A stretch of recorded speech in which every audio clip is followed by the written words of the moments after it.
Welcome to the Heal, Thrive, Dream podcast, where trauma survivors become healthy thrivers. Each month, we'll feature a theme in the trauma recovery and empowerment field. To promote your recovery, healing, and learning how to build dreams, here's your host, Karen Robinson, transformational coach and therapist. Hi, everyone. Welcome back to the Heal, Thrive, Dream podcast. Today, our guest is Jocelyn Williams. Jocelyn today is going to talk to us about her previous position as an investigator. And she also has a book that she's going to share with us today. And Jocelyn, I know I didn't do your bio the justice that it needs. So please fill in the gaps for us. Okay. Tell us about you.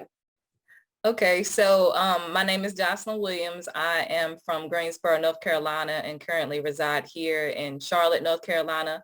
I played college basketball and graduated from Mars Hill Colleges in Asheville and got my sociology degree and obtained my MSW from Our Lady of the Lake University, which is in Texas, which is exciting. So far, most of my background deals with child welfare. I've worked a lot at group homes with at-risk youth.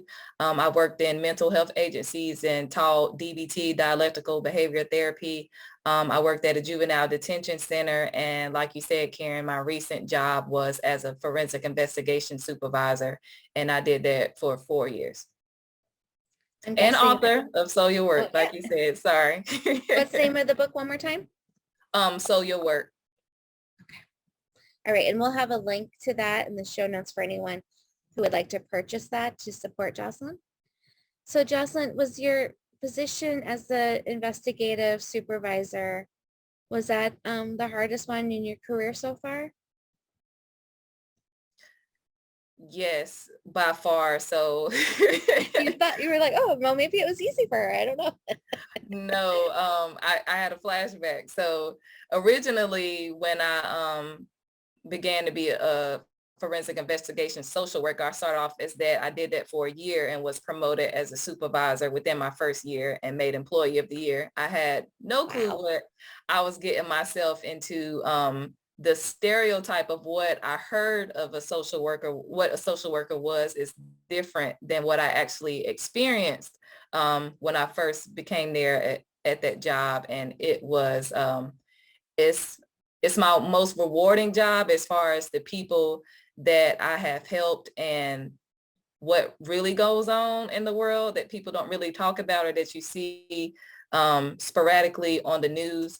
But it's also a job that allowed me to look internally within myself to make sure that I took care of myself due to the things that I was seeing on a daily basis, and just kind of having that realization of what, like I said, what actually goes on in the world. It's the toughest job that I had. It's the best job that I had. It's the most enlightening job that I've had.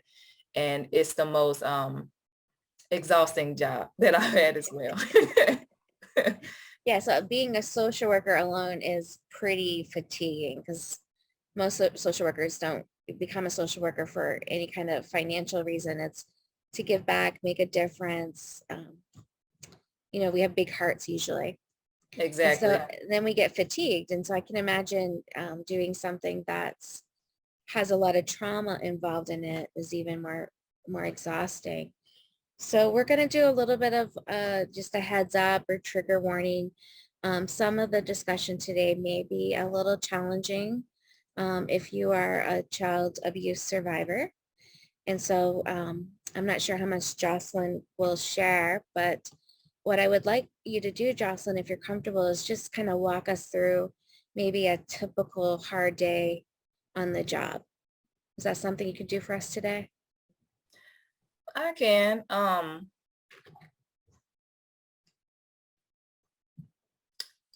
It's a lot. I'm trying to figure out what's the best story to tell. I'll share my hardest day as far as what has really inspired me to talk more to people about my job as far as self-care, and inspired me to write So Your Work as well. So trigger warning for sure. So there was an incident where we had a case where a young child had passed away, and myself and the detectives, per what their policy is and what they have to do what they call a reenactment video. And because I work for DSS and I was investigating what happened to that child, I had to be present to make more sense out of what happened so we could figure out how we wanted to rule that case, which is substantiated, which means that there was some fault within the parent, or to unsubstantiated, which means it was an accident, it had nothing to do with them, things of that sort. So on that specific day, I went to the parents' house with law enforcement, and they had a videographer there, and they had a fake infant because it was I believe it was a 3-month-old that had passed away. And they had the mom reenact what happened that day. That was the first time that I seen that. And immediately, as a social worker, if I'm hearing that, I'm like, why would you ask her to do the worst thing and reenact the worst thing that has happened to her in her life? And it was very tough to watch. I personally had to step away, but I had to be present enough to make sure that I collected the information that I needed, as well as far as, my case and obtaining, doing my job at the end of the day. But watching her do that, she had her father there at the time, and he was trying to be as supportive as he could. But of course, that was his granddaughter, and it was extremely traumatic for her and for me watching it, even though it has nothing, it doesn't hold a candle up to what her actual trauma was. And when I left that day, I just decided to go home. I was exhausted. It was too much for me to handle. I've never seen that before. I get that people see it on a daily basis because it's part of their job, but due to the fact that I'm not desensitized of what happens with a human because of my job, which I think is important with social workers, when we come desensitized things, we need to leave. But because it really impacted me, I needed to take that day off. And I believe I actually took the next day off as well to take care of myself, to make sure that I wasn't internalizing what had happened. And it helped me find different ways to separate the job from personal, which is easier said than done. And again, that was part of the reason inspiring me to write So Your Work, because we deal with secondhand trauma every day, and people don't know how to handle it. They don't know how to address it. And there's not necessarily a bunch of resources for us to handle that when we go home at the end of the day. Right. Okay.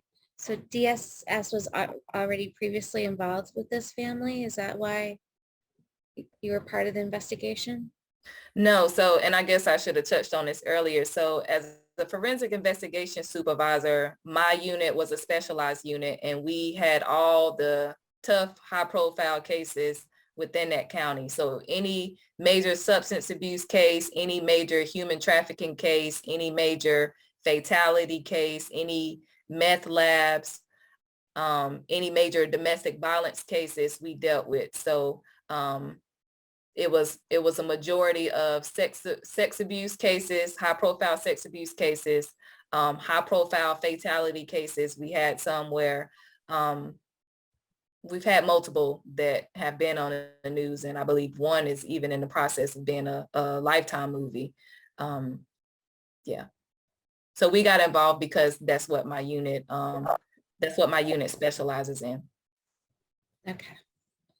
Yeah. Heal, Thrive, Dream, we do a certain proceed of our revenue goes to A21, which works with human trafficking. So, which is, it's really mind-blowing how much it's in our areas where we live. Like, everyone thinks it just happens overseas. It's in your back door. Yeah, it's a huge problem in the States. Is that something else you could share with us today, like what that was like in those cases for you?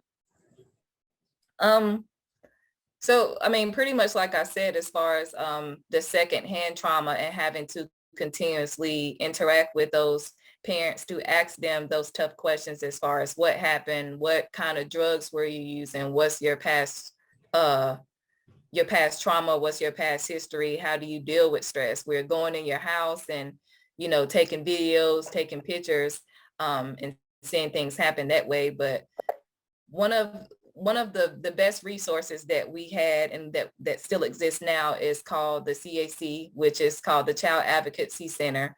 So outside of DSS and social workers just coming in to investigate cases, we want to ensure that our clients have actual help outside of us, outside of our initial interaction. So the whole purpose of the CAC is where kids are interviewed at. It's a child-friendly interview. They're not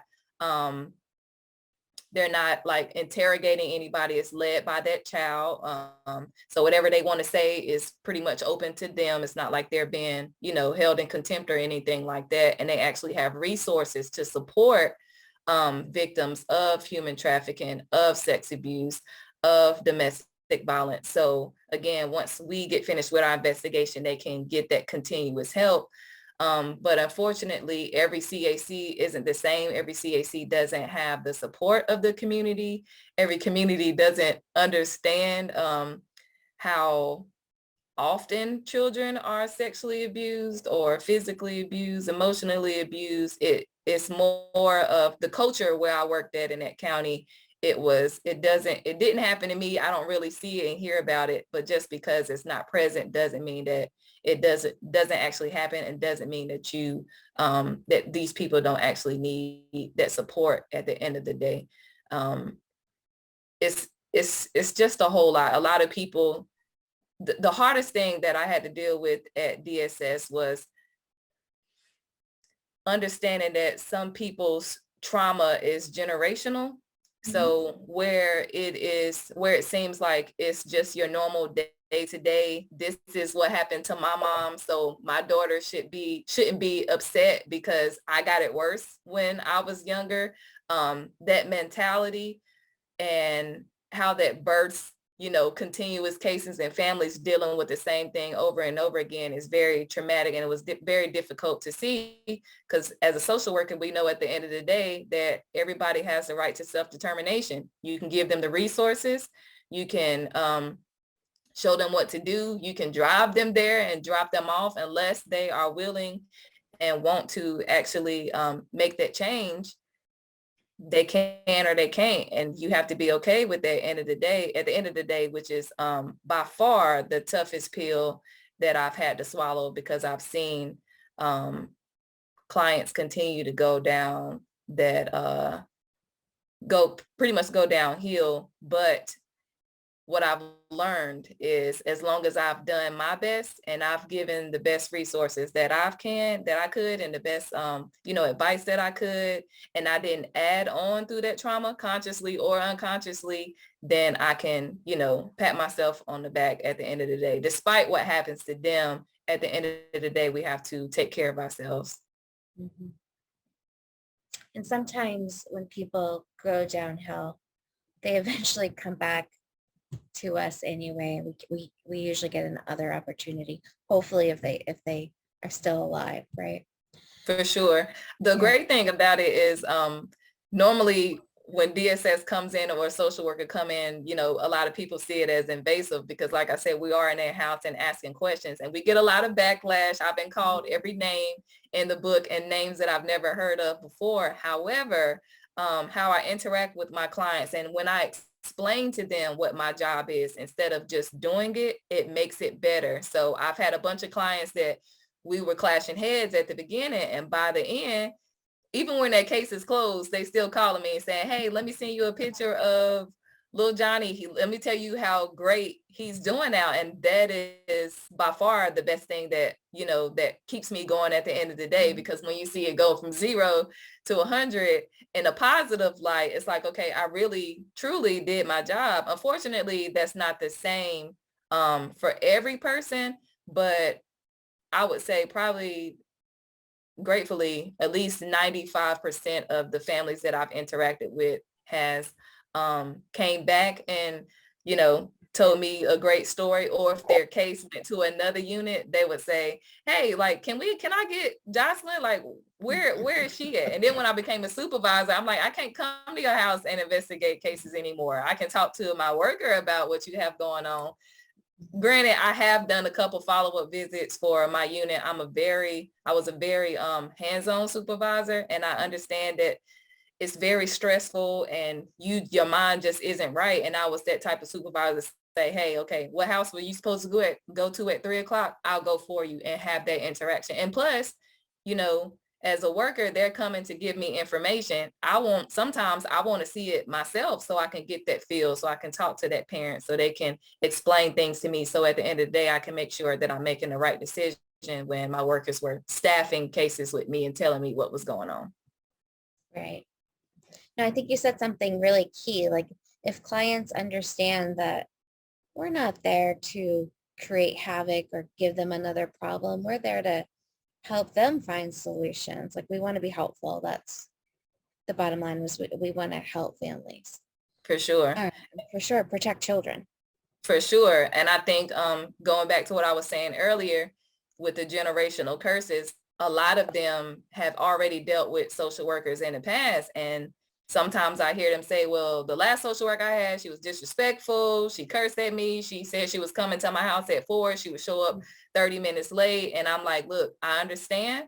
I can't say that doesn't exist because I know some of these people that you're explaining. All I can tell you is that this is how I work. This is how I operate. Feel free to call me out if I do something wrong or that's offensive, because again, your perspective is your reality. How you view things may not be the same as me, but I'll at least want you to know, what's my standpoint and where I'm coming from, which is why I like to explain things to my client. If they don't understand things from my perspective, I bring it up to my supervisor and their supervisor. There's been plenty of times, especially with high profile cases, we've had to get legal in, or I would have to call a client with legal beside me so I can make sure that, like I said, at the end of the day, I'm protected, and then it's protecting the client at the same time so they can have, their legal representation to make sure that that everything is okay. But I do want to touch on, as far as the impact and clients not necessarily understanding things, what I've seen is the victims from trauma specifically don't understand stuff, especially children. So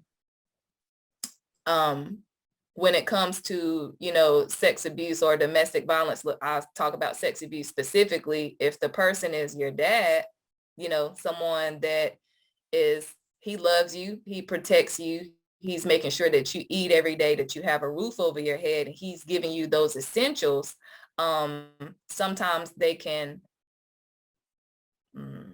put the sexual abuse to the backside because he's doing what he's supposed to do as a dad. And then when they realize, when that light bulb goes off, that what has been happening this whole time that I thought was okay is not, it is crushing to these kids. So again, to follow up with the impact once that light bulb goes off, with places like, the CAC, the Child Advocacy Center, and other therapy sessions organizations that we refer people to, that part is absolutely essential. However, we do have those parents that once something comes out, they want to confine it. They don't want anybody else to know. They don't want to bring it to therapists. They don't trust therapists. They don't believe that they need to talk about it. They don't believe that it was that serious. They are in denial themselves about what happened, about leaving their child at home while they work third shift with dad or mom or uncle or auntie.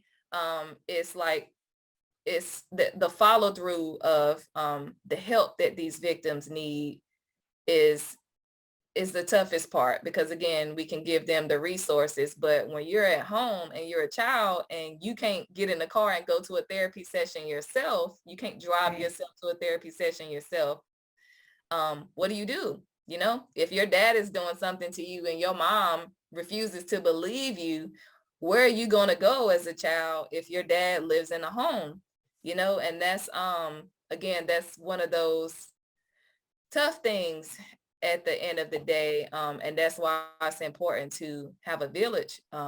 So, you know, if the mom isn't quite understanding something or protecting that child, you have that aunt or that uncle that's like, look, like, let me take little Johnny for a couple of weeks and figure out what's going on. Let's make a plan, because the scary thing is, to be honest with you, sometimes when DSS isn't involved, once we close a case, it goes right back to what it was before, or sometimes even worse, because we're revealing things now. Right. Now things are at the forefront, and we have had, you know, times where children were retaliated against, or, you know, you go Right. to a school and you try to talk to them and they are afraid to look your way, because your face is, you're the person that brought this to light. It hurt me before, but I'm more hurt now that it's Right.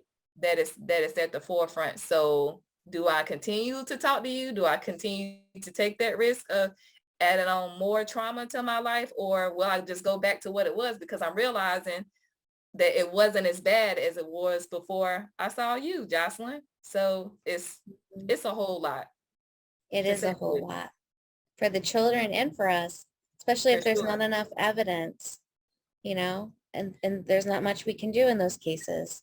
Yes, It gets to be really, really challenging.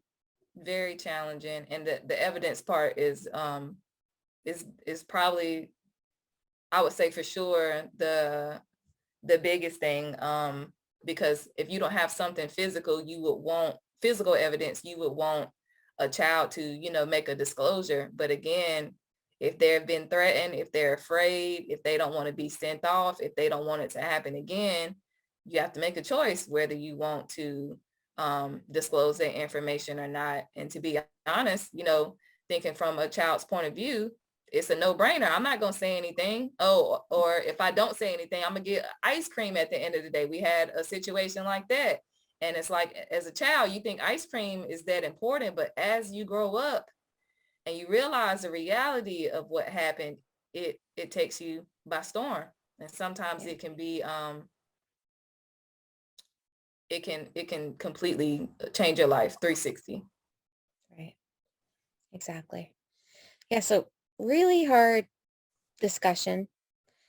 Um, and it sounds like you have really taken to heart self-care and taking care of yourself during your social work journey. And honestly, a lot of social workers aren't so good at that. And I even can say for myself that I've had some really low points on taking care of myself and then some better points on taking care of myself as a social worker.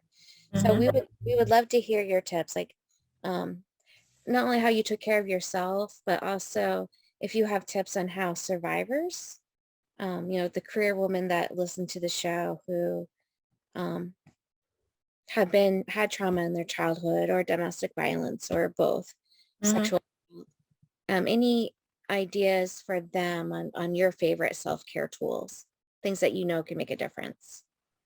So what I've learned, the biggest thing is boundaries. It sounds cliche, but it's true.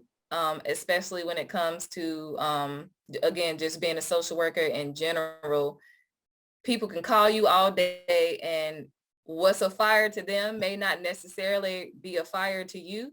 But because, again, as social workers, we have that heart, we want to help. We just extend ourselves over and over and over again. And when that happened to me specifically, I kept, I was getting headaches and I was nauseous daily. But the funny thing is, when I got home, I was fine. It would only happen when I was on my way to work. I went to the doctor and everything. Nobody could figure out and I wrote about it in Social Work as well. Nobody could figure out what was wrong with me, but I was overexhausting myself. I was internalizing other people's problems and making it my own. And then when I got home, I got to breathe. But after I did that one breath, I was like, okay, what was going on with this case? Like, what do I need to do tomorrow? How far behind am I on these case notes? Like, what is court going to be like on this day? Am I going to be in there all day and it's going to interfere with me doing my documentation? Will I get a case tomorrow? I'm already behind. And it was a constant type of just gerbil wheel of things that I have no control over at the end of the day. So making sure that when I got home, I wasn't watching intervention or things like that that would relate to stuff that I had going on at work, it absolutely made it worse. That's what my interest is in, but I learned that I had to turn it off when I got home, especially immediately after work. So my favorite thing to do now is to watch like comedy, stand-ups, sometimes podcasts. Like I like watching like self-care, like enlightening things, like Think Like a Monk or some stuff from Issa Rae, just to see how successful she is. Has nothing to do with children or sex abuse or nothing, nothing No to do with it. SVU. Yeah, I love that. I love that. And I'm like, well, Jocelyn, why would you not go home and do things that you enjoy? But I realized that unconsciously it was adding on to the trauma that I just endured that day. So pretty much boundaries, creating boundaries, turning things off, not answering clients when it's 5 o'clock, because you have that tendency to check that email or you get that text from that client and it's like, if I send this one text, it'll be fine.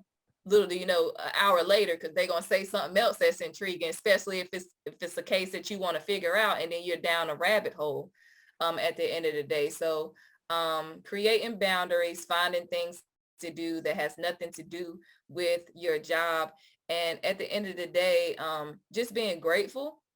Again, that sounds simple, but being able to go to a home that's yours, if you do have your own place, or just having a space to clear your mind and just be grateful for the things that you have and the gift that you have with the clients that you are helping out, that really helped me. On top of what I've been doing my whole life is exercise. I put my headphones on and I'm just sweating it out. I get angry sometimes at stuff that has happened at work. Law enforcement may not take a case, or we didn't have enough evidence. Like you said, if I need to get some type of energy out, I need to do it in a productive way. So what better way than to take care of my temple and my mind at the same time, which exercise does for me, as well as meditation. As far as clients, again, the biggest thing is having that village. We've, unfortunately, and I hate to say this, as far as children and who they talk to and who they lean on, it is not their parents. It is always a aunt or a uncle, a best friend that's very close to them. It's a teacher. And whether, it doesn't matter who it is, as long as you have that one person or two people to make sure that you can talk to unfiltered. If you have something that you want to say, it's not like you are hesitant on what comes out of your mouth. You just allow it to fly openly. And if you don't have a person like that, one of my favorite things to do is journaling. It's between me, myself, and I.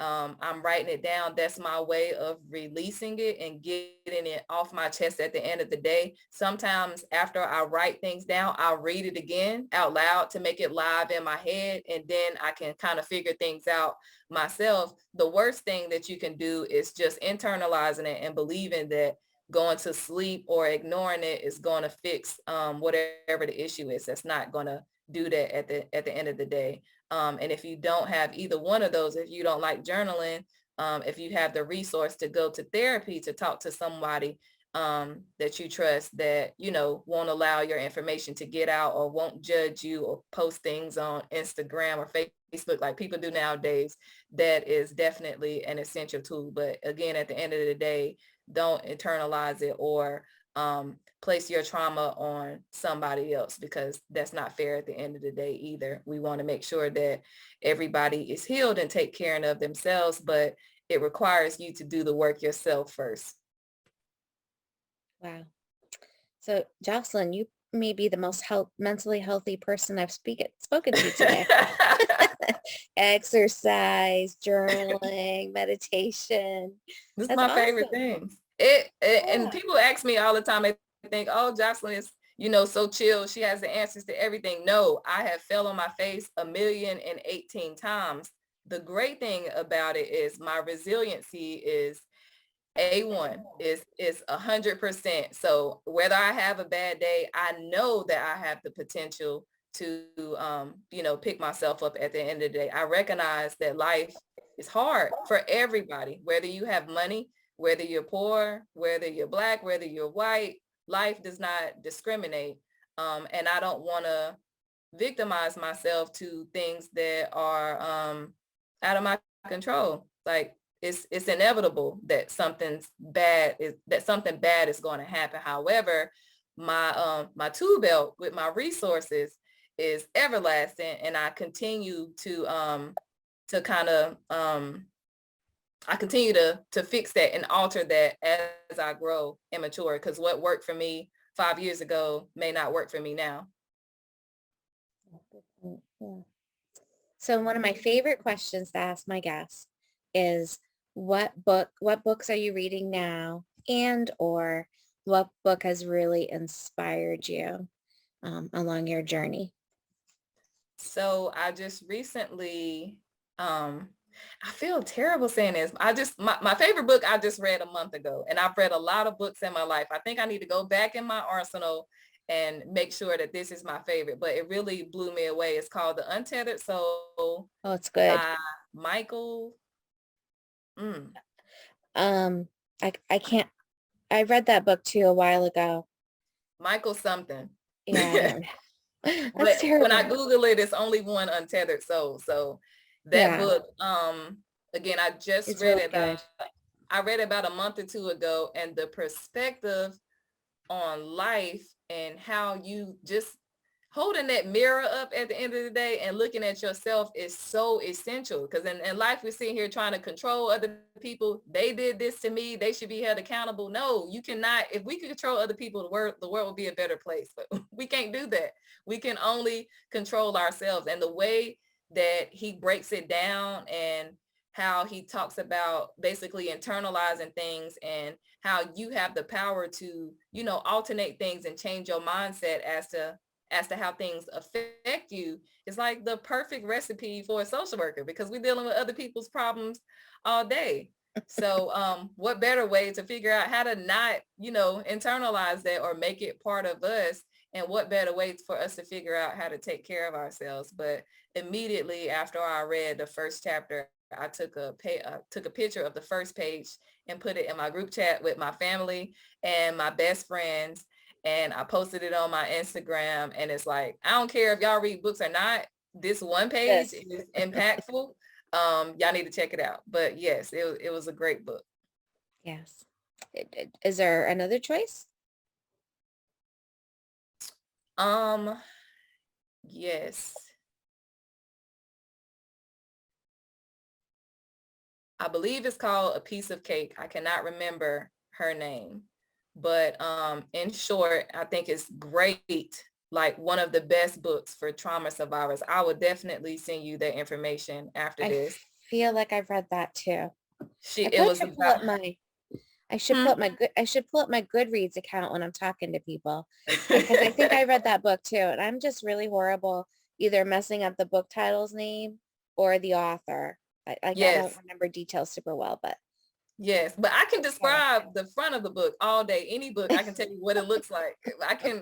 But as far as the author and the names, it can be touch and go. But as far as A Piece of Cake, it talks about, a woman that had all the odds against her as far as, drugs, being sexually abused, being physically abused, foster care, and just the way that she turned it all around is like inspiring. I think I read it in like 3 days.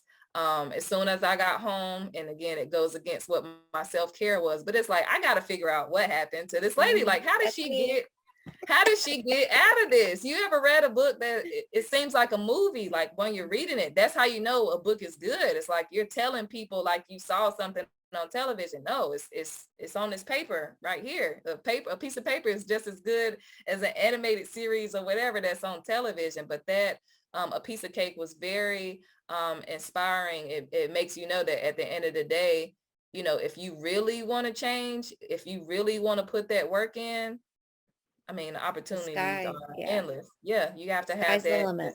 desire. Exactly. Mhm. Oh, I love that note for us to end on. I mean, unless you have anything else you want to add, you're welcome to, but I mean, I love when we can end on an inspirational note.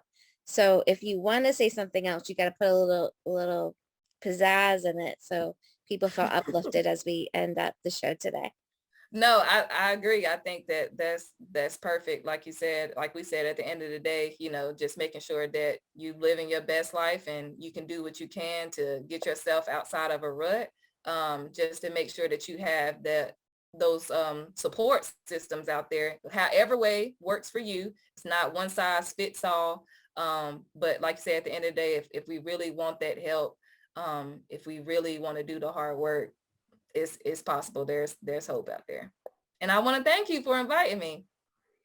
I wanted to say amen to your last statement. And I'm really appreciative of you coming on today too. I feel a little more inspired as well. Thank you so much. You're welcome. Thank you for listening in today. Please join us next week, same day and time. Also, I would love for you to check out my website, healthrivedream.com.